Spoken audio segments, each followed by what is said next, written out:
Okay, students, so today I'm going to show you the importance of poise in public speaking. What is poise? Poise is the way you speak, and poise is your body language. Okay? Now, what does this consist of? Let's go for it in numbers. Number one, eye contact. Okay?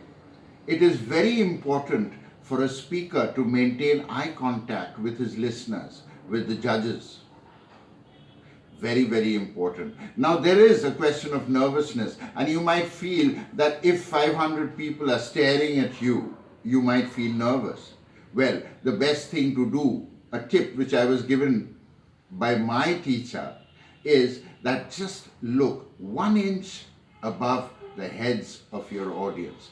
That way they will think that you are looking at them, but actually you're not maintaining eye contact. Number one.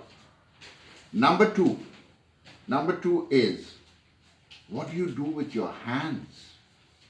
It's very important to use your hands properly. Your hands can have the effect of enhancing your speech, making it more effective. Or if you are the restless sort and you don't know what to do with your hands, then your hands might detract from your speech, might divert the attention of the audience, who will be concentrating on your hands and not your speech.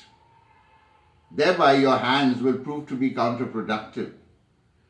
So that is very important what you do with your hands. You do not use your full arm's length. What you do is, you use your fingers when you're talking about numerals.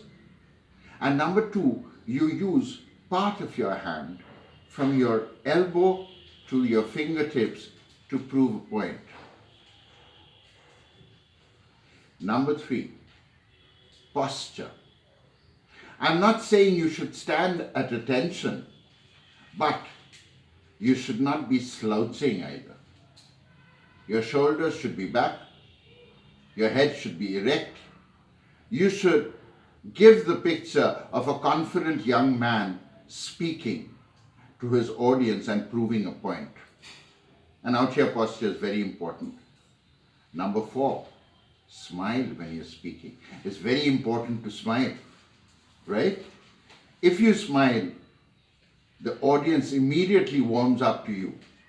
Try to make your speech personal so that the audience can relate to what you're speaking.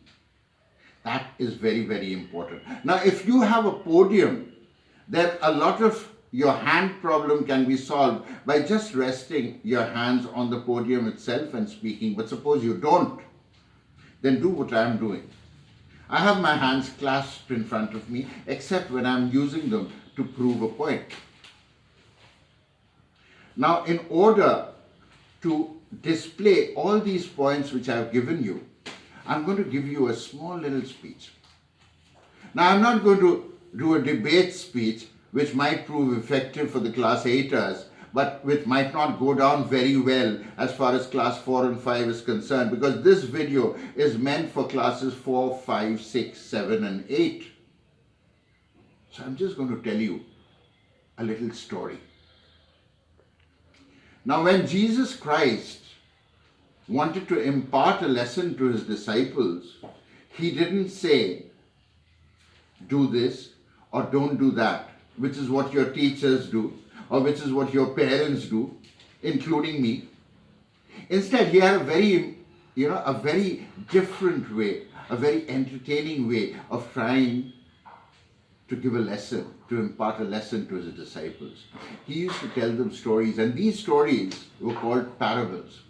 And let me tell you the parable of the prodigal son. Okay? Once upon a time, long, long ago, there was a very rich farmer, and he had 2 sons. Now the younger son went over to the father and told him, Father, after you die, half of what you have will become mine. But I want my share now. Why don't you give it to me now? And the father said, Son, why do you want your share now? You have everything you need. But the son insisted. And the father could not say no. So he gave him his share, and the son took his entire share and went away to a far, far country where he lived a life of sin, spending his money on vices, on all the bad habits you can think about. And soon enough, all his money finished. At that time, there was a famine in the land. The crops ceased to grow. There was no food. There was no employment. As a result, the son could only gain employment as a keeper of pigs. He used to look after a herd of pigs. He used to live in the pigsty, and he used to eat the food which the pigs ate, and he thought to himself, even the servants in my father's house live better than me. Let me go back to my father and ask for his forgiveness. So he went back and he approached his father and he said, Father, forgive me, for I have sinned. Take me back. Don't take me back as your son, take me back as one of your servants. But the father clasped him to his breast and said, welcome back, son. And he called his elder son. And he told his elder son, bring the fattest calf in the farm. Kill it, for we will have a banquet tonight. And he took the ring from his finger and he put the ring onto the finger of his younger son.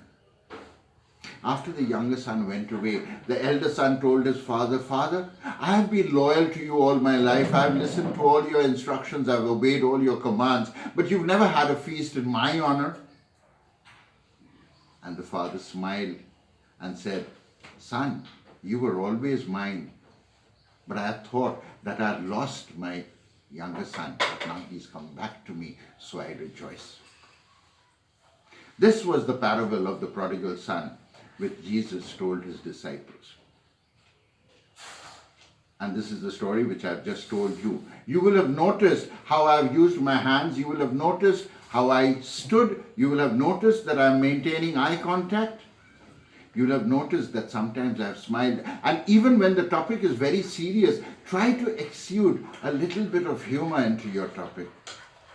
It will do wonders, believe me, with the judges, with your listeners. Now I want you to stand in front of the mirror, not sit, to stand in front of the mirror and practice. Practice your body language. Why in front of the mirror? Because you can see yourself do it. So I'm signing off now, and I'm hoping that you will be watching this video repeatedly and practicing. Until the next time, goodbye.